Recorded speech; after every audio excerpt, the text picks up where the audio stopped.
And it's time to talk about that all-important starting pitcher position. Before we get into it, we're making a fantasy football app. It's kind of a how-to guide. We're running a Kickstarter campaign to try to help raise some money so that we can get everything together and up on the App Store. So check it out. Go to our homepage. There's a link there. Or go to Kickstarter and search for Fantasy Football University. Also, a cheat sheet up on the homepage shortly. Check it out. Also, we've never asked for anything. It's a free site. I'm begging you, man. I'm begging you. I ain't too proud to beg. He's too proud to beg. Too proud to beg. But we would really appreciate it. Tier 1. There was a little bit of a debate on whether Clayton Kershaw should be... Ooh, there's a really funny video on Kickstarter, though. You should check that out. For it. There is a funny video. It's awesome. There was a little bit of debate on whether Kershaw should be in a tier all by himself, but ultimately, we had to do it. Number 1 pitcher should go in the first round and be the only pitcher that goes in the first round. He's a stud. And some of the guys we were debating, the first one was obviously you, Darvish. And he almost had 300 strikeouts, so... Obviously, a lot of fantasy value there. You're going to get a lot of Ks with them. But also want to talk about Max Scherzer. I know he won the Cy Young last year, but we've actually bumped him down slightly. Obviously, he's in Tier 2. Down our personal rankings because the 21 wins, you just can't bank on wins for starting pitchers. I mean, look at Cliff Lee year in, year out. 5 wins, 12 wins, 15, 2. It's kind of all over the map. I know they're a good team. I know he's going to get wins, but just don't bank on those when you're drafting him. 240 strikeouts. You can somewhat bank on that. Tier 3, a lot of talent still left around. Jose Fernandez, I know it's a guy this guy really likes. Love him. Should be higher. It's hard not to like what he did last year. Awesome. Only 21 years old. You have to really feel like he has potential of being, top tier pitcher in fantasy land. And then Chris Sale's another guy that, 24 years old. Really kind of came into his own last year, well over a K per inning. This guy's another guy that, we could see in Tier 2 coming into these rankings for next year. All right, Tier 4, a guy that Dustin finally agreed to rank a little bit decent, Zach Greinke. Hey, it's always in the past, you're like, he's not that good, he's going to have a bad year, he's overhyped. Guess what? He had a pretty darn good year last year. And less than a K per inning. Less than a K, but the ERA is going to be pretty solid. He's a good pitcher. And then I also want to talk about Gio Gonzalez. Here's the thing with Gio. Last year for the Nationals, they had a lot of hype. They didn't really live up to it whatsoever. Gio was coming off a ridiculous season coming into last year. He didn't do stellar last year, but he did decent enough to make us think that he's got more of a chance to bounce back to the Gio of 2 years ago than stick with the Gio that he was last year. Moving on, let's talk about that Yankee pitcher that they paid some money for, Tanaka. This guy was really good over where he was pitching over in the Asian leagues, and he's coming over. He should have instant success to a point. Don't overpay just because he's a Yankee, but this is a guy that could definitely, have an impact. We'll see, does he turn into Hideki Irabu, or does he turn into, some of the Japanese pitchers that have come over, like Yu Darvish, and actually pitched well? Waka Waka is the other guy I want to talk about. One, because I like to say his name, and he's youngster, huge upside. He came onto the scene last year, really pitched well. He should have a rotation spot locked up, and there's no reason to believe that he won't have another solid year. And obviously that postseason hype, he did pretty well.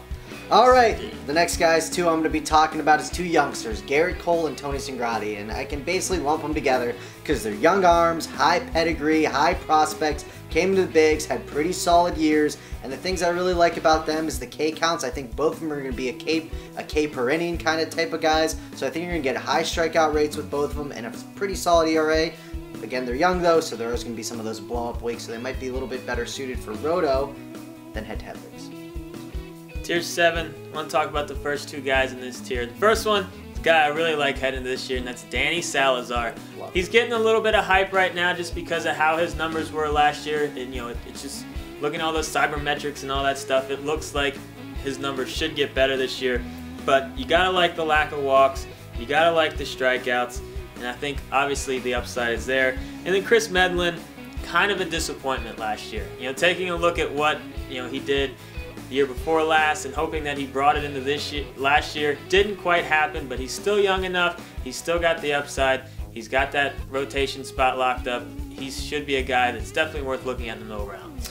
Tier 8, I'm only going to talk about one guy, and is one of this guy's personal favorites. That's Francisco Liriano. You know, obviously, years ago he was a stud. He had those injury issues. You know, really didn't play well forever. And then last year he blew up again, played great for the Pirates. The reason he's ranked this low is that he's always an injury risk. But if he can stay healthy again, I mean, if you're just looking at his numbers last year, they're pretty solid across the board. You know, just about a 3 ERA with 163 strikeouts. Yeah, he could be solid and could be kind of a bargain steal if he stays healthy where you can get him in the draft. Already named opening day starter, and the Pirates should win a lot of games this year. Tier 9, I want to talk about... That's just a weird thing to say. It is a weird thing to say. But they will. Tier 9, I want to talk about the last 2 guys in this tier. Beachy, the thing with him is just staying healthy. If he stays healthy, we know what he's capable of. So he's a guy that's high risk, high reward later in the draft. And then Jeff Shamarja, one of the few guys that's going to one of the few guys that had over 200 strikeouts last year that you can get really late in the draft. If this guy can get his stuff together, get his walks down, he could move up and be, you know, a guy that's in tier 3, tier 4 next year. But upside certainly there, but you know, just be ready for some terrible games, but you should be able to count on the strikeouts. All right, tier 10, I got 3 guys. Real quick, I'm going to talk about the first one's R.A. Dickey. You know, the knuckleballer really, I'm sure a lot of people don't like him because he certainly did not return his draft day value, having a 4.21 ERA. We're not huge fans of him, but at the point where he's going in the draft is so late that it might be useful. The next one's Hadouken Ryu out there with the Los Angeles Dodgers. We really liked him coming into the year, 3 ERA, solid kind of end to, you know, a start in SP5 or 4 even possibly for you. And the last one's CC Sabathia. Just because he's lost a lot of weight doesn't mean he's guaranteed to have an amazing year. It's when he was fat, he was good. So the fact of the matter is, if he would have lost weight then, it's not like he would have been Nolan Ryan. So just don't put too much stock in the fact that he lost weight means he's going to go back to the CC of old. He's trying something new, but losing weight, also his mechanics will be a little bit different. So just kind of know that before you waste a good draft pick on him. All right, let's take a look at tier 11. Kuroda's the first guy in this tier with the Yankees. You could certainly argue that, you know, maybe he deserves to be a little bit higher, but one of the reasons we put him this low is just there's not much exciting about him. You know what you're gonna get out of him, so don't fall into the Yankee love with him. And then Lance Lynn is a guy I wanted to talk about. Definitely one of the more exciting, you know, younger arms in the game. Kind of the same deal that Shamarja has with the walks. So if he can get the walks under control, he's got the K potential. Looks like his starting position in the rotation's locked up. So he's a guy, later rounds, definitely give a look at. And the last tier, I'm just going to talk about one guy because it's already been a long enough video, and that's Zach Wheeler. You know, a top prospect for the Mets. You've all heard his name. Dynasty Keeper Leagues really like him as a guy that you should be looking at to draft, because if he does break out, obviously you're going to be able to get him late in drafts this year, so you're going to love that. And just even for redraft standard leagues, at this point in the draft, you're looking for a guy with a lot of upside, so obviously this young arm certainly does.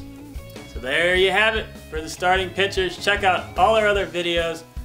Cheat sheet up on the website. And we're taping this before spring training. So if you're looking at it at the end of April, there's snow on the ground. Yeah. So don't hate too there's much. some injury stuff. You can hate on, hate hate on him. He's me, mean. that's fine. You know you hate on me. They always hate on me. Don't forget about Kickstarter. We need your help. 60-day campaign.